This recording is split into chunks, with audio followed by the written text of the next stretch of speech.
Okay, so hello everyone, welcome to the journey through an unhappy path.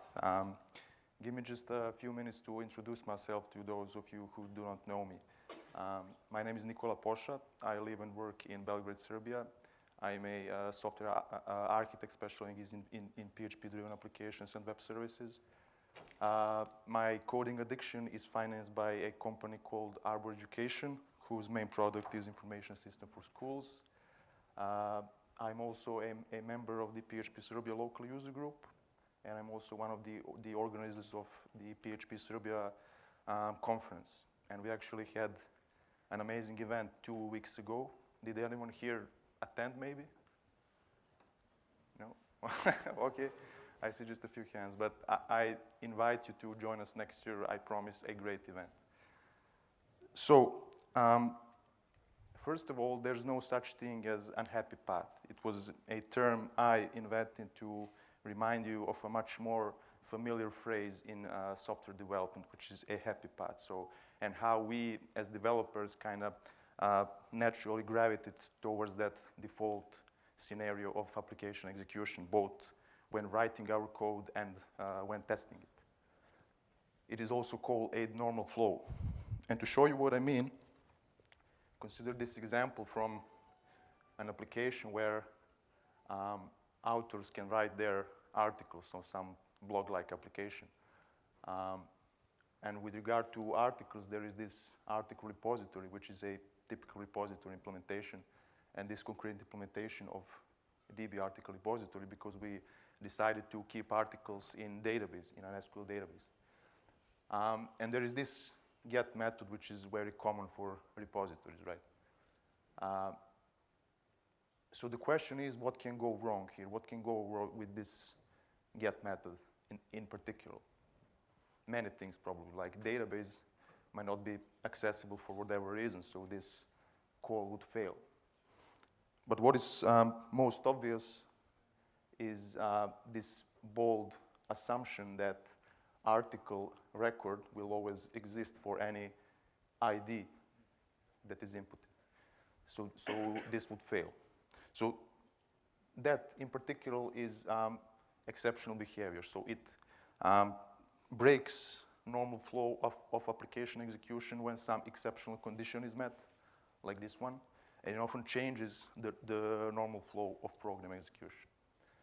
So the question is, what do we put here in order for this method to still make sense, to still work, right? This get method. Well, developers usually resort to a solution of returning null. But that's, in fact, the worst thing you can do, right? It's a very bad idea, because returning null or any other odd value, like return codes, you are basically end up with flood of repeated null checks, right? Your code becomes ambiguous. And in fact, that's not a revolutionary idea, because in fact, I'm not the one who said it first. It was something that was stated long before me by some prominent experts in our field, like Uncle Bob, for example, in his famous book. So what he also has to say is that, so that's not only about that your code is becoming ambiguous, but also that you're going to end up with flood of repeated null checks. And if you omit only one, that can have disastrous consequences, right? How many times you've seen this? Many times, probably, right? So Uncle Bob does not only criticize things, though, so he suggests solutions to the problem. So what he suggests is that you should consider two alternatives. So you should either throw an exception or return a special case object instead. So let's examine both. So first alternative is to throw an exception as part of your API contract and guide the consumer instead of returning him some odd values for which he probably won't be prepared for, right? Now, the consumer should only focus on his interface, right, to know how to put himself against using your code, your method, right? He does not need to dig into this implementation at all. So second alternative is a special case. That is a pattern that was described by Martin Fowler in this book, Patterns of Enterprise Application Architecture. So how that works is that you create a special case object that exhibits some default behavior. And you return that special case object that has the same interface as what the caller expects, right? So what I created here is some dead article object, and I override this get title and get content methods with some meaningful values. So what this allows you is that you can now get rid of those ugly null checks, for example, in your template. So when this article gets rendered, both in case of an existing or non-existing article, user will still get something meaningful out of it, right? So Uncle Bob obviously hates nulls, right? Because he also has to add something about passing null into methods. And in PHP, passing null into methods is possible only if the code allows it, so through optional parameters, like in this example. So now we are switching to some different domain. This is some e-commerce, e-shop application where we have this order object consisting of a product that the customer is buying, and that order can have an optional discount. And to give you an idea what a discount is, we have this premium discount, which when it gets applied to a product price, it cuts down the price by 50%. So, and one of the business requirements for this particular case was that discount can be optional. And this developer literally transferred that to his code by making that dependency optional. And now he needs to have this ugly null check in a method for calculating total price. So how do we fix that, right? Well, it's simple. Make everything mandatory. Avoid nullable parameters. Avoid optional dependencies. But we still need to respect that business requirement. So how do we do that? You create a special case object instead. It's simple. And now this code becomes much more meaningful. It's much more obvious what is going on here, right? So it was just a naive example to remind you of all those situations where you have not only one null check in your code, in your class, but tens of them or more. So bottom line is that you do not mess with nulls, right? Do not return null from methods or any other odd value. Do not pass null into methods. Avoid nullable parameters. Nulls introduces ambiguity. So whenever your method accepts or returns multiple parameter types, that's ambiguous, right? You're going to end up with many ugly null checks. And if you forget only one, as we've seen, that can have disastrous consequences. So now the question is when you should use exception and when a special case. Well, it depends, like with everything. Well, because as we've seen, special case can remedy most of exceptional conditions out there.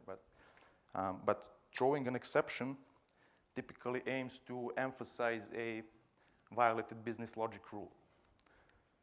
Like in this example, when a new user is created in our system, we want to make sure that his email address is valid. So we complain about it loud, right? We throw an exception. Also, back to our initial example, if there is a business rule in your application saying that article must exist, right? So if it doesn't exist, we stop there, right? Well, throw an exception in that case. And talking about exceptions, so how do we use them, exceptions at all? It should be simple, right? Just throw a predefined, some predefined exception and you're done. Well, you need to try harder. You can do better than that, right? It's not that simple. If you want to have quality code around exceptions. So first thing you do is that you need to create custom exception types. These are the 3 key benefits of having custom exception types in your application. So it's about semantics that they bring to your code. It's also so we communicate through classes, through exception types. We do not communicate through exception messages, right? It's also about allowing your consumer to act differently based on different exception types. So structuring exceptions. So how do we structure them? Where do you put them? Where you put them under the exception namespace by a convention. And there can be multiple exception namespaces for every component or a module in your system, right? When creating exceptions, use descriptive names for naming exception. Inherit them from some of the SPL exception classes that are built in. And choosing a parent class is all about semantical meaning you are trying to achieve there, right? Because anyway, you're now creating custom exception types. So in my opinion, you can always extend them from base exception class. Make sure your exception classes are cohesive, meaning that they do not violate single responsibility principle. This is an example of a bad exception class, I would say, because it clearly says that it's kind of too general in kind, right? And this should obviously look like something like this. So because ideally, you should have a exception class for each exceptional condition that you might have in your application. Component level exception type is a very important technique because when you implement it, caller gets any number of opportunities to catch any exceptions that come from a given component. So how that works is that you introduce this marker interface. So it is based on marker interface technique. So you introduce this empty marker interface in your exception namespace, and you have all your exceptions implemented. So what this allows a caller, if we examine an example, Guzzle, by the way, is a great example of using this approach. You all know what Guzzle is, right? HTTP client library. So this class over here is basically is actually a marker interface. Guzzle uses different naming convention, obviously. So what this allows for is that, and all these two exceptions inherit this one, implement this one, sorry. So what this allows you is that you can handle client exceptions one way, server exceptions the other way, and all the other Guzzle exceptions some other way, you know. You could even have this one catch block only for this marker interface and handle all the Guzzle exceptions there. So very important technique from a consumer's perspective. Formatting exception messages is another technique, my favorite. So this is about that formatting logic can become pretty messy, you know. And the idea is that we extract that logic into exception classes themselves. So if you consider this, I mean, this does not look that bad, but if you consider this, can you imagine this sitting in some service or some entity, right? This formatting logic is noisy. It simply does not belong here. So you encapsulate it in exception classes themselves by using this named constructors technique. I use this technique a lot for entities, for value objects also, but also for exceptions. It's really handy. And now, when you're throwing an exception, it's almost like you're reading a sentence, right? Throw article not found exception for what? For ID. And that's how all our code should be, right? Readable, expressive. Providing a context. There are many techniques, sorry. I need water. So when you throw that exception, for example, article not found, for some ID, someone might be interested in that ID, right, that you've thrown in that exception message. and you don't want to make that person has to parse that error message in search for ID.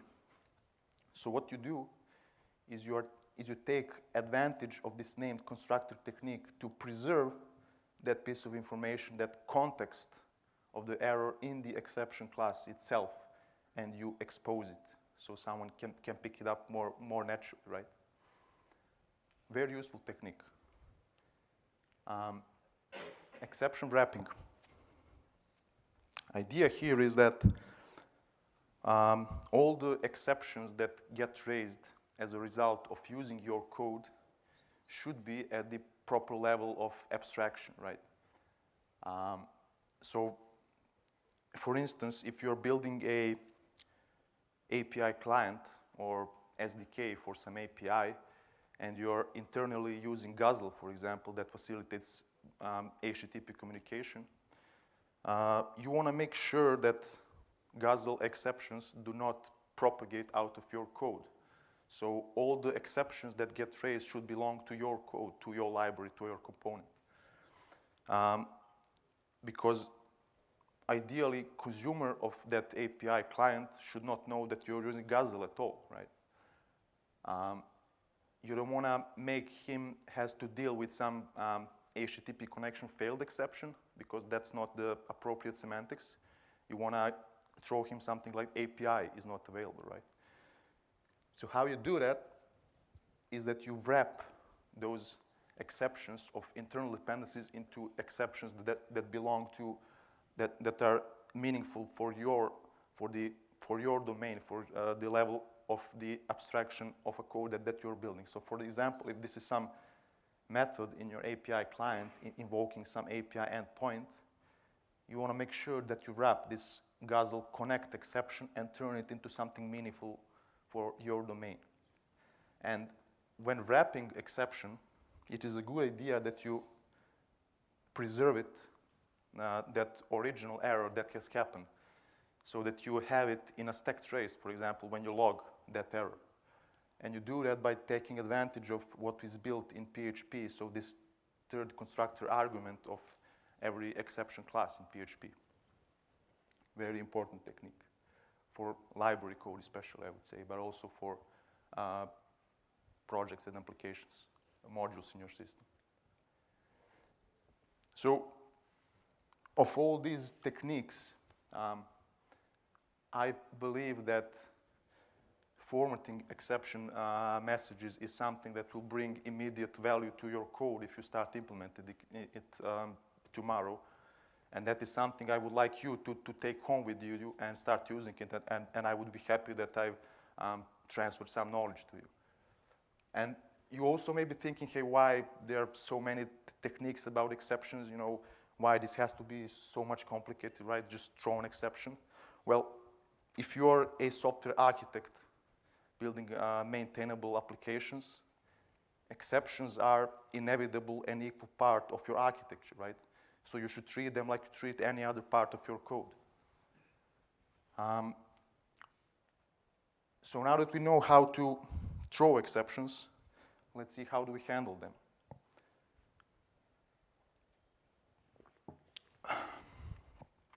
So there are some challenges in implementing a good error handling system. So first of all, it needs to cover different ways of using your application. So either it's a web, API, command line, context, whatever. It needs to provide just enough error details to be helpful for users, right? But at the same time, it needs to suppress any error details that are not intended for users, like some sensitive information that may pop up in an error message, like database credential or something like that. And also needs to collect as much as information as possible to benefit maintainers, right, us. So some logging. So how can you do error handling? You can do it inline, right, directly in some, for example, controller action. But we all know that this leads to maintenance difficulties, code duplication, because ideally, we want to manage all the errors from a single place. So MVC frameworks offers error controllers, whereas all the errors gets forwarded to it, so you can manage all the errors from a single place, which is nice. And with the adoption of new techniques and new approaches in building web application, we have error middlewares offered by middleware framework, by frameworks that support that concept. And this middleware framework, error middleware, sorry, is set as the outermost middleware, meaning that it wraps the entire middleware pipeline. So if some exception is raised anywhere in the pipeline, it will get caught by this outermost middleware, so you can manage and handle all the errors from a single place, which is nice. But all these solutions kind of neglect the fact that I've pointed out in the beginning of this section, that good error handling systems should cover different ways of using our application. So whether our application is invoked through web interface, through command line interface, API, whatever. So what we need actually is something called central error handler, which is a universal and uniform solution for different ways of using our application. It is also a framework agnostic, meaning that you can reuse it between projects. So idea is that our code, our domain, liberally raises exceptions that will eventually get caught by this central error handling system that is running in our application. And in PHP, how that works is that you can implement your own by overriding this predefined hooks, so for error handling and exception handling. But it's a better idea that you use some of the existing solutions that basically do that same thing internally, but providing some additional features. One of them is Whoops, which is very popular in Laravel ecosystem, I think, but it's not coupled to Laravel at all. It has that fancy error page if you ever used Whoops. Other one is Boo Boo, which is also very good. What's funny about Boo Boo? Name? Is it name? Okay. So the problem I have with Boo Boo is not its name, but the fact that it's not actively maintained. So I'm going to use Whoops in examples. So how do I use Whoops is I use it like any other service in my application that I register with my dependency injection container. So I have a factory for it. And Whoops is based on a concept of handlers, a stack of handlers that are added in a last in, first out order. And handler is basically a class that do any kind of processing of the exception that got raised. And what I do here is that I'm using also this handy util methods for determining context in which my application is running, but you should not do this way because this deals with those global variables. So if you have some service in your dependency injection container that can do it for you, use that. This is just for the sake of simplicity of this example, okay? So I'm adding this. These are, by the way, predefined. These are shipped with Whoops itself. So this particular handler do some formatting. So this one formats JSON response, command line response, and all that. So depending on the context in which your error handling system is running, I'm adding them conditionally. But I also created these few custom handlers, and we're going to see them later on. So having this Whoops factory registered with my dependency injection container, somewhere in my bootstrapping logic, I pick it up, I invoke this register method on it, and because I'm including this bootstrap file in both my web application root and both my command line application root, I have this central error handling system up and running for every context in which my application may be executed, right? For every port through which it can be invoked. you remember that one of the challenges and one of the requirements of having a good error handling system was monitoring, reporting, logging. So I've created this custom error handler, this custom whoops handler that do some logging through PSR3 logger. But for some reason, I don't want to log all the exceptions, right? I don't want to be logging, for example, client errors. I want to log only server errors that can be potential bugs in my system. That's what I want to be logging. I don't want to log article not found, for example. So how do you do that? How do you determine which errors you should be logging and which not? You can have some big list of exception types that you don't want to be logging, right? But that's not maintainable, right? I always go for a dynamic solution. So I'm introducing this interface that can be implemented by all my exceptions to know whether I should log them or not. Setting HTTP status code is also very important, so I'm also adding this custom handler. It is very important, for example, if you're building APIs to respond with appropriate HTTP status code. So again, how do you know which exception type maps to which HTTP status code? You can have some big map, right? But again, that's not maintainable.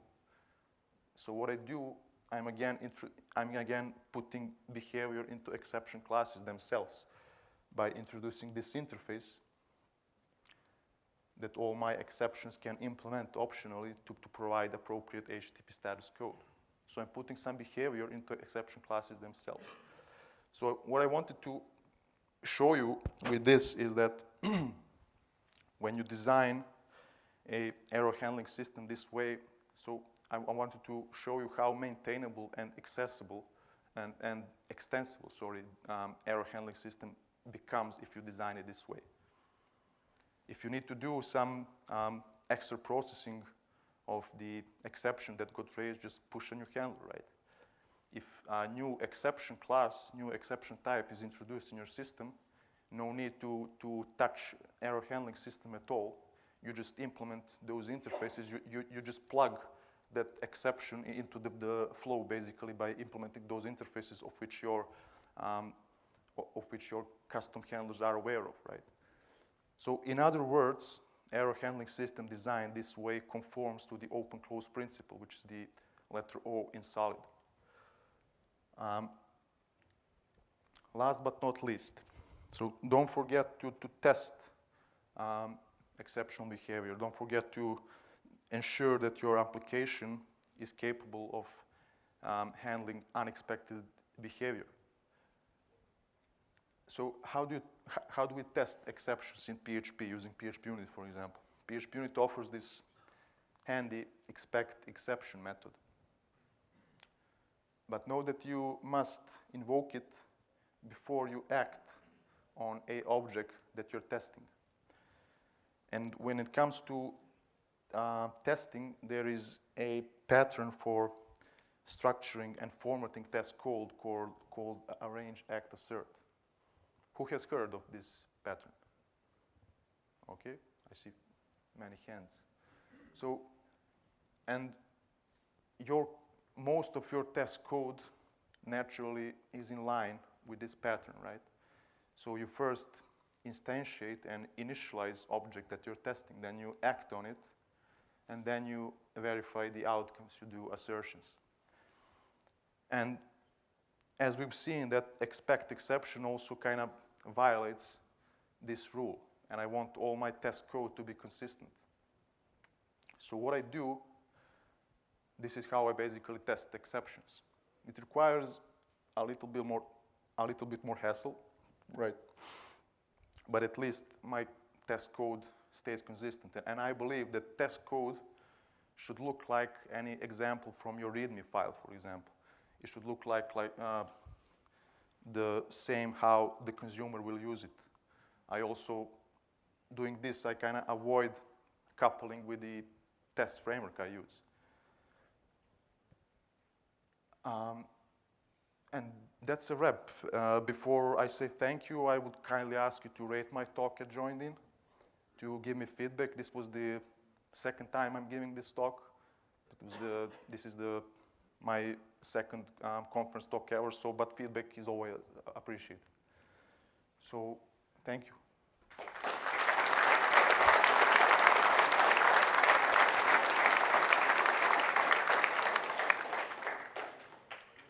Now, do we have any questions? So, the question is, I have to repeat it. That's how I was instructed by. So, the question is why I'm using named constructors instead of the exception built-in constructors.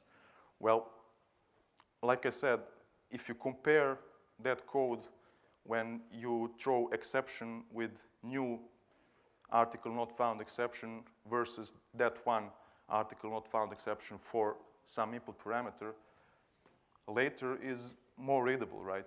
It's kind of more expressive, and it allows me to, for example, have many different ways of instantiating that exception instead of doing it through constructor, basically. You know. Yeah, but again, it's more of a coding style. You know, I don't want to override those predefined exception constructors for some reason. I think it's looks more meaningful to me to use named constructors technique for that context. And because you asked that question, I'm going to give you a gift. So this cool T-shirt from this year's PHP Serbia conference